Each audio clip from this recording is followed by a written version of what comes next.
जय गुरुदेव। युग गीता से यज्ञ बिना यह लोक नहीं तो परलोक कैसा। 31वां श्लोक विशद व्याख्या हेतु पुनः प्रस्तुत है।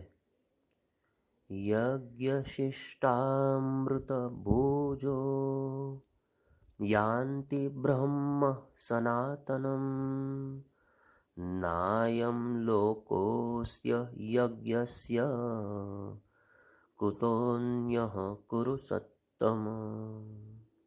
अध्याय 4 श्लोक 31वां।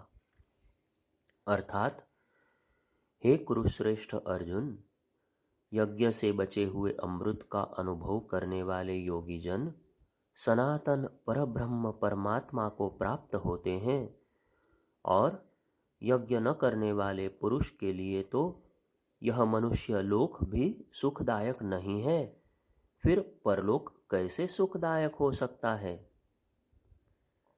महायज्ञैश्च यज्ञैश्च एक छोटी सी कथा जो अक्सर परम वंदनीय माताजी अपनी महायज्ञ की व्याख्या के संदर्भ में उद्बोधन में सुनाया करती थी, यह विशेष रूप से उल्लेखनीय है। उपरोक्त श्लोक के भावार्थ को वह बड़ा स्पष्ट करती है।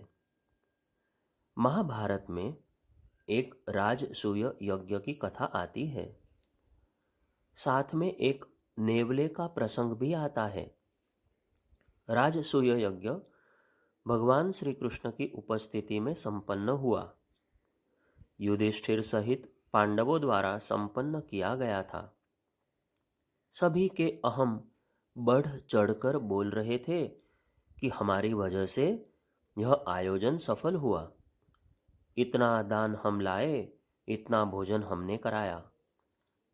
हम लोग भी 27 अश्वमेध महायज्ञ कर चुके हैं, एक वाजपेय यज्ञ कर चुके हैं, एवं अभी अभी एक अश्वमेध तिरुपति में संपन्न किया है। कभी कभी हम भी प्रसन्न हो जाते हैं, बौरा जाते हैं कि यह सब हमने किया। गुरु सत्ता के प्रताप से ही जो कार्य हुआ हो, उसमें किसी को व्यक्तिगत अहंकार क्या पालना। पर अक्सर ऐसा हो जाता है, यही पांडवों के साथ हुआ।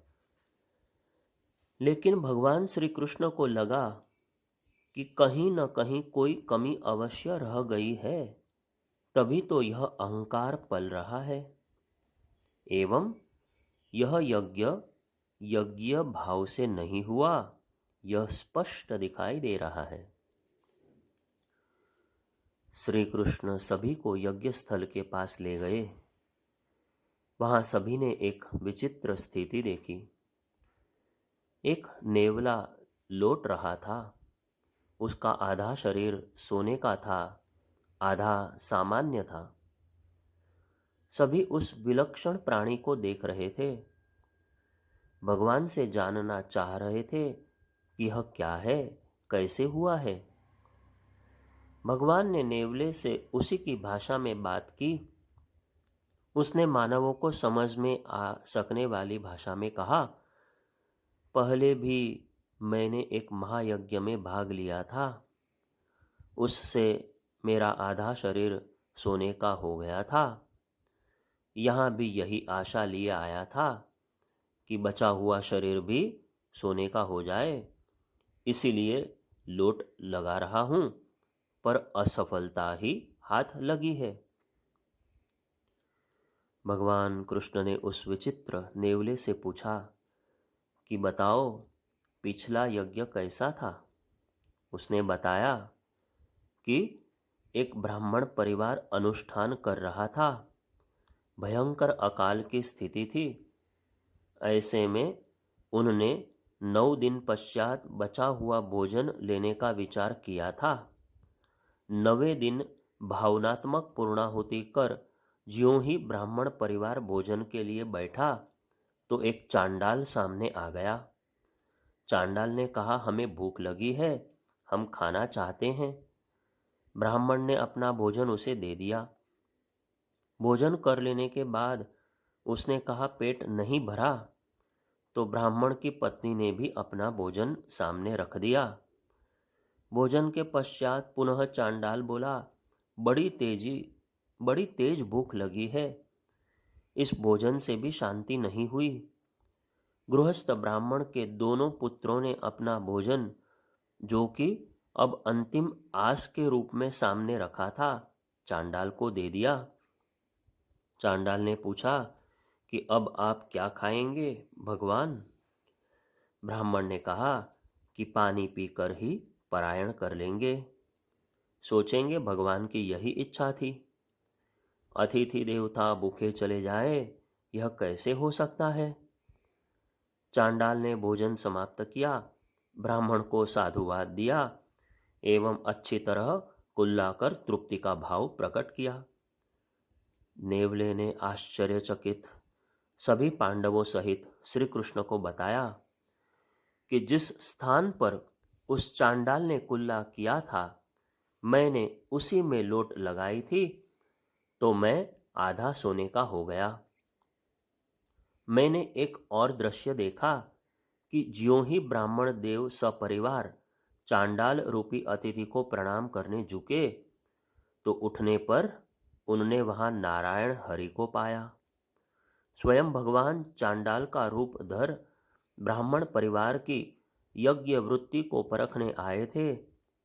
प्रतिकूलताओं में भी यज्ञ भाव जिसका जिंदा हो, जो देने की आकांक्षा रखता हो, भावनाएं जिसकी पुष्ट हो, वही सही अर्थों में देवता होते हैं। एवं ऐसे देवताओं के होते हुए दुर्भिक्ष होना ही नहीं चाहिए। ऐसा भगवान के कहते ही घनघोर घटाएं बरसने लगीं एवं अकाल की स्थिति चली गई।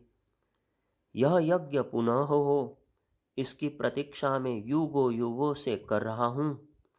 मेरा दुर्भाग्य है कि इस महायज्ञ में भी मैं अधूरी आकांक्षा व आधा कंचन का तन लिए जा रहा हूँ। यह कहकर नेवला चला गया। हतप्रभ पांडवों को भगवान श्री कृष्ण ने बताया कि देख लिया आपने अपना प्रताप। पहले यज्ञ के मर्म को समझिए, तब आप महायज्ञ के सही अर्थों में यजमान बन सकेंगे। सभी के अहंकार गल गए व सभी ने यज्ञमय जीवन का मर्म जाना। इसीलिए शास्त्र कहता है, महायज्ञैश्च यज्ञैश्च ब्राह्म्यम क्रियते तनुः। यज्ञों में भी श्रेष्ठतम एवं महायज्ञ कहा जाने वाला वह कर्म है जो व्यक्ति को ब्राह्मणत्व के पद पर अधिष्ठित कर देता, उसके जीवन को ब्राह्मण प्रदान कर देता है। ब्राह्मणत्व अर्थात आज के तथाकथित मनुवाद के नाम पर आलोचना करने वाले जाति वर्ण वाला ब्राह्मण नहीं, ज्ञान का संपादन करने वाला, देवताओं की रीति नीति वाला जीवन जीने वाला। इसी चौथे अध्याय की प्रारंभिक टिप्पणियों में गुण कर्म विभाग अनुसार 4 वर्णों के रचने की चर्चा भगवान ने की है। यदि वह हम समझ लें तो हमें यज्ञ महायज्ञ का सही मर्म भी समझ में आ सकेगा। भगवान इसके पूर्व 30वें श्लोक तक विचित्र यज्ञों के माध्यम से यज्ञ का मर्म बताते बताते यहाँ 31वें श्लोक में उपरोक्त कथा का सार इस तरह कह देते हैं।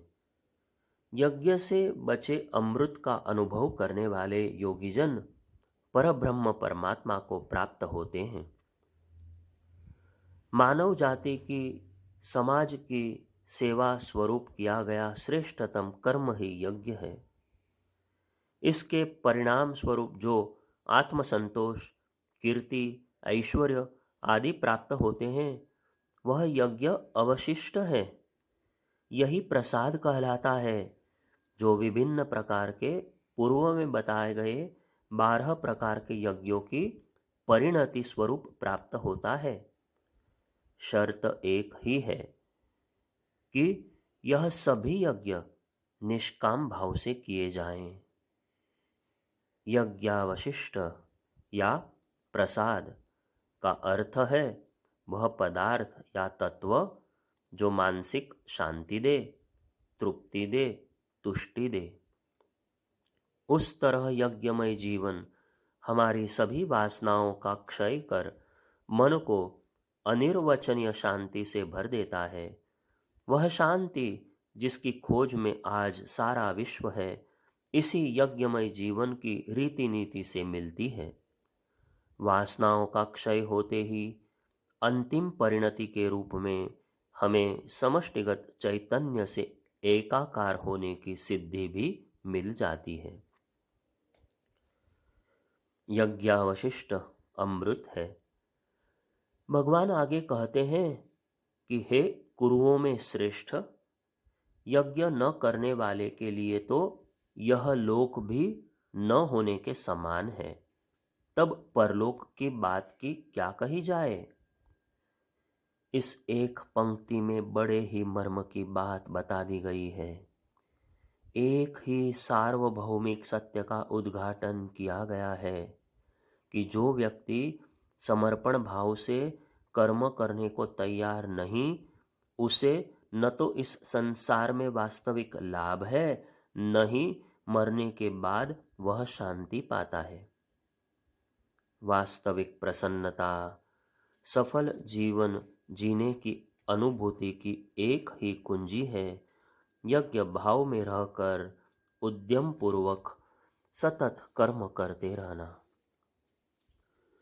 जिस समाज या राष्ट्र में युवा शक्ति भोग में डूबे आम आदमी विषयी, विलासी, विचारहीन, स्वार्थी, इकड़, अति महत्वाकांक्षी, भोग प्रधान चिंतन वाले होंगे, वह राष्ट्र या समाज कभी उन्नति नहीं कर सकता, फल फूल नहीं सकता।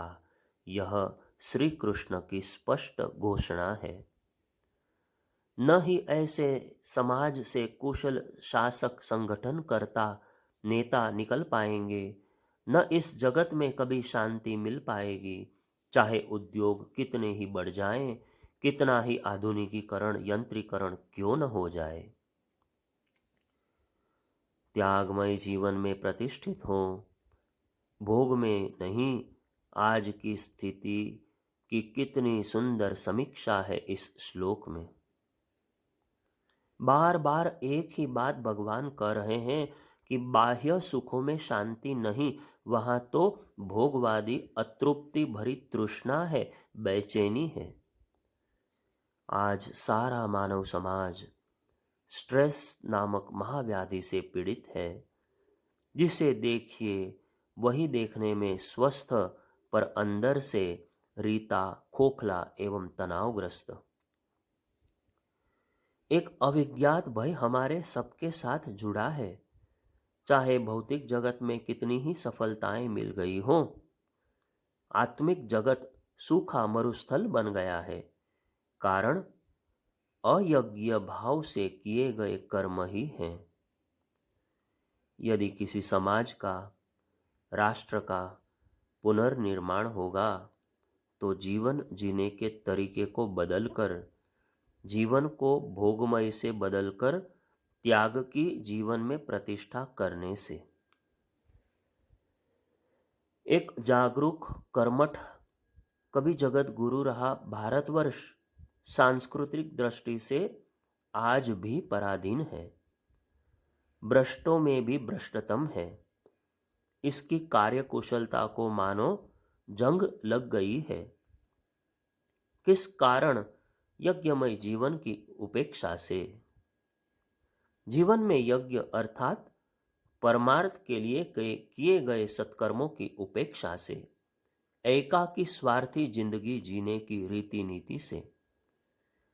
श्रीमद् भगवद गीता ही आज की युवा शक्ति को, भावी पीढ़ी को एक संकेत देती है कि यदि यह जीवन सुख के साथ शांति, संतोषमय बनाना है, तो जीवन में यज्ञ को स्थान दो, नहीं तो जन्म जन्मांतरों तक अतृप्ति एवं वासना के बंधन ढोने पड़ेंगे। जीवन में त्याग की प्रतिष्ठा से ही मोक्ष या परम शांति मिलेगी। पश्चिमोन्मुखी मध्यम वर्ग एवं कंप्यूटर युग में जी रहे आज की पीढ़ी यदि सही अर्थों में भोग का आनंद चाहती है, मानसिक शांति चाहती है, तो उसे अपनी जीवन शैली आमूल चूल बदलनी होगी। यही संदेश गीता का हमें यहाँ मिलता है। परम पूज्य गुरुदेव ने यज्ञ विज्ञान को पुनः प्रतिष्ठा दी एवं यज्ञ को एक दर्शन के रूप में स्थापित किया। यदि यह कहा जाए तो अत्युक्ति नहीं होगी। अंधकार युग में जो विगत सहस्त्रों वर्षों से चला आ रहा था, बुद्ध एवं शंकराचार्य के आगमन के बावजूद यज्ञ की चिन्ह पूजा ही होती रही अथवा यज्ञ रूपी शब्द का अनर्थ किया जाता रहा। भारतीय संस्कृति के पिता माने जाने वाले यज्ञ को परम पूज्य गुरुदेव ने लोगों के चिंतन में, दैनंदिन जीवन में उपासनात्मक उपचारों में स्थान दिलाया ताकि सतयुगी वातावरण बन सके। उनके जीवन के शुभारंभ से अंत तक, उनके महाप्रयाण के बाद संपन्न हो रहे देव संस्कृति दिग्विजयी पराक्रम तक, उनके हर निर्धारण में हमें यज्ञ का तत्वदर्शन समाहित मिलता है। अग्नि को पूज्यवर ने शिक्षक बताते हुए अग्निहोत्र को सही अर्थों में जन जन को समझाया। अग्निहोत्र मात्र ही यज्ञ नहीं है, अपितु यज्ञ का एक विराट अर्थों में समझी जाने वाली परिभाषा है। इस पर उन्होंने गायत्री यज्ञ विधान, यज्ञ का ज्ञान विज्ञान जैसी ग्रंथमालाएं उस समय लिखी जब यज्ञ के नाम पर सकाम यज्ञों, पंडावाद एवं लूट खसोट का माहौल था। यज्ञ एक दर्शन।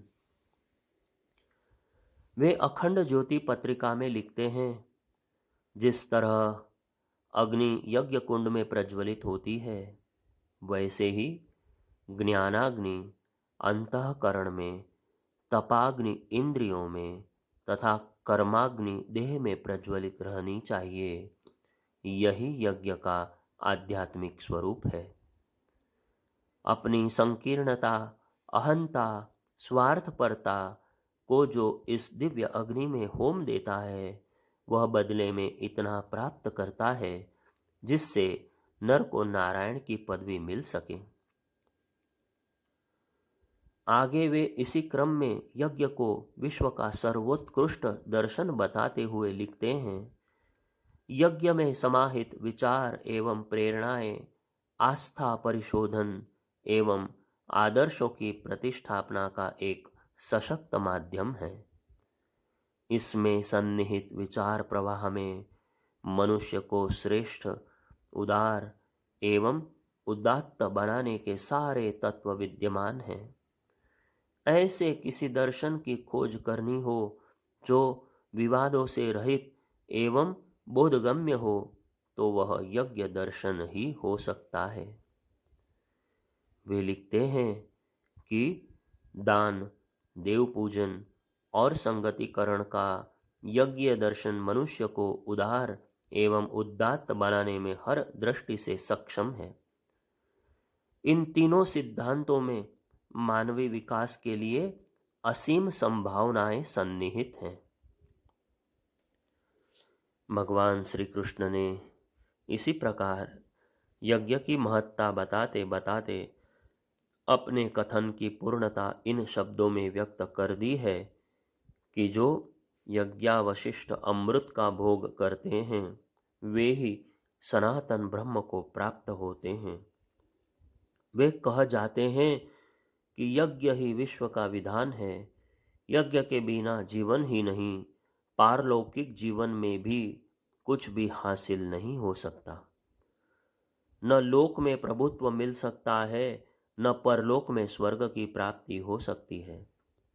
इसके बाद वे कह जाते हैं कि ब्रह्म के मुख में अर्थात वेद की वाणी में इस प्रकार के अनेक प्रकार के यज्ञ वर्णित हैं।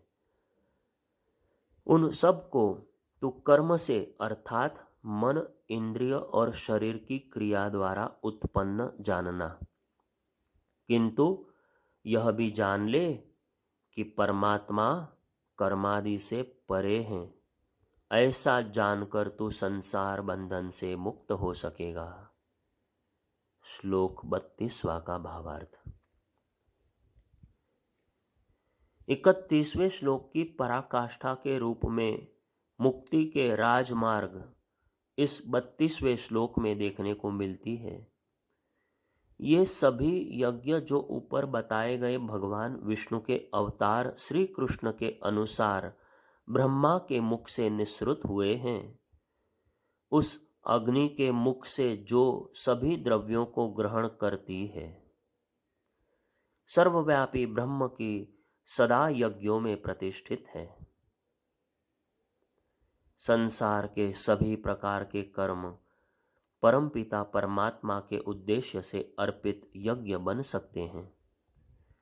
यदि हम भोजन करें तो यह मानकर करें कि ब्रह्म को आहुति दे रहे हैं, जगत जननी महाकाली को भोजन करा रहे हैं।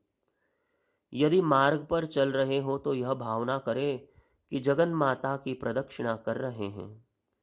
कायिक, वाचिक, मानसिक ये तीनों प्रकार के कर्म जब प्रभु की प्रसन्नता के लिए ईश्वर में अर्पण बुद्धि से किए जाए तो सभी कर्म यज्ञ में परिणित हो जाते हैं। ऐसे यज्ञों का प्रतिफल पहले चित्त की शुद्धि तथा फिर आत्मोपलब्धि जीवन मुक्ति के रूप में मिलता है। स्वामी विवेकानंद ने इस विषय में काफी कुछ कहा है। गीता का कर्मयोग स्वामी जी के शब्दों में वैज्ञानिक प्रणाली से किया गया एक कर्म अनुष्ठान है।